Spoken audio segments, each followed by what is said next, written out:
According to the New York Times, everything they don't like is a conspiracy. Hi, thanks for watching. I'm glad that you joined me today in my continuing series of taking a look at the New York Times and their bias. Now, I did a video on Monday, and I just wanted to give you an update. My video was about this insert from Sunday's paper called The Choice. Now, in it, I talked about how Tulsi Gabbard was not mentioned at all in this entire thing. And it turns out, I found out that she turned them down for an interview. Now, that was not listed and is not listed in this paper edition, which is kind of wrong. You would think if someone turns them down for an interview that's a candidate, they should mention it in here. So Michael Bloomberg and also Julian Castro, who dropped out, also did not interview with the New York Times, but they didn't mention it in their paper print version of it. It was in the online version. Someone alerted me to that. I checked it out, and it's true. It was in the online version, not in the print version. And for the record, the print version that I have is the national edition, and this was printed in Seattle. So perhaps it's different elsewhere, but this version, no mention of her whatsoever, and I still think that that was the wrong thing to do. But we're going to go on from that and talk about another story, because there's plenty of stories in Sunday's paper that have some bias in it. And today, we're going to take a look at this article entitled, How a Pelosi Conspiracy Theory Spread from Twitter to Fox to Trump. Now, I do want to preface this by saying that chances are many people will not see this video because I used the dreaded conspiracy word. And if you don't know, YouTube last fall decided to crack down on conspiracy theories because they're so dangerous. And so even mentioning the word conspiracy will get this video demonetized, and chances are YouTube's not going to promote it whatsoever. So I'm glad that you saw it, but chances are very few people will see it, and I wasn't going to censor myself for that. Now, the New York Times can put conspiracy theory in their headline. They can do that. They're allowed to do that. I can't talk about it, though. That's the problem. They'll put their thumb on the scale and, get very, very, very few views. But let's take a look at this article. So here we are. The online version is entitled, How Trump is Spreading a Conspiracy Theory About Pelosi, Biden, and Sanders. Now, as a reminder, the print version is How a Pelosi Conspiracy Theory Spread. So let's take a look at this article. This is not in the opinion section. This is actually in the politics section. So they're reporting this as straight facts. Keep that in mind. President Trump claims Nancy Pelosi has intentionally undermined Bernie Sanders' presidential campaign by delaying the impeachment trial. Mr. Sanders denounced the theory on Friday. And the caption underneath the photo of the esteemed Nancy Pelosi. President Trump claimed without evidence that Nancy Pelosi, the House Speaker, was, quote, rigging the Democratic primary.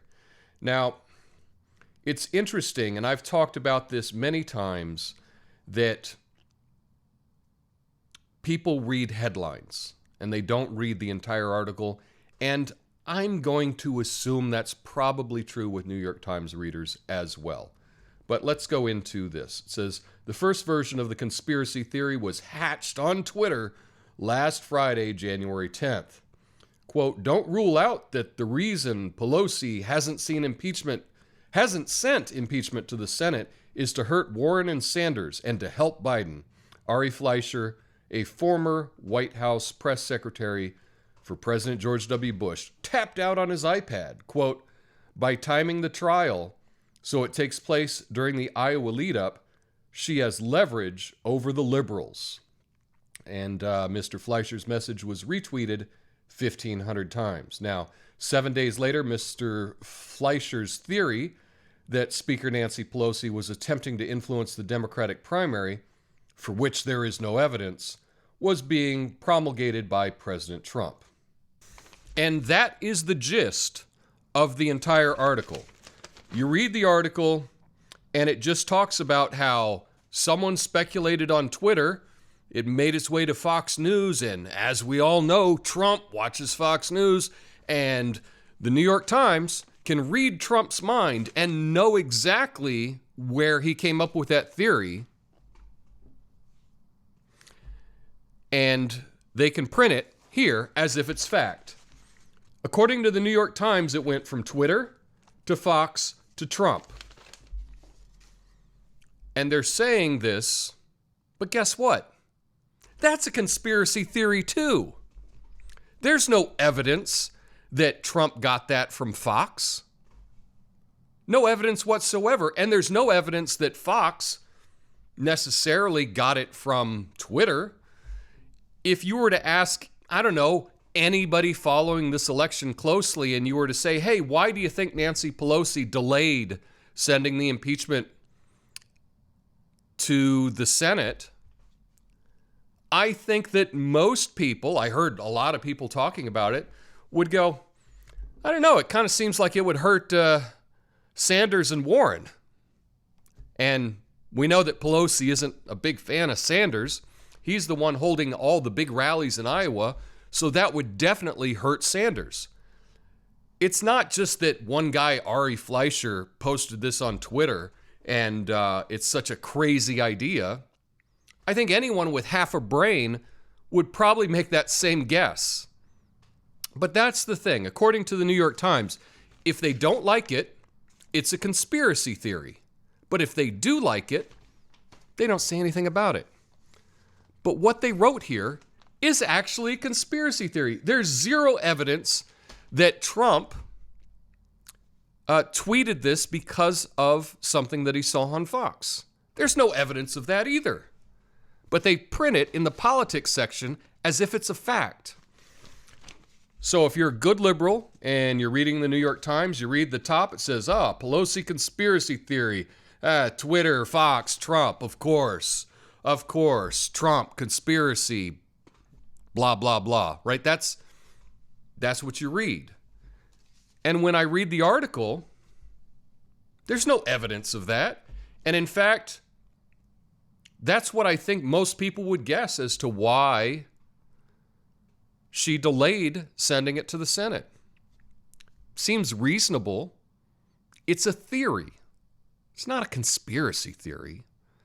But the New York Times knows that the term conspiracy theory is a really loaded word. It's very negative, and if they can associate that with Trump, they'll do it.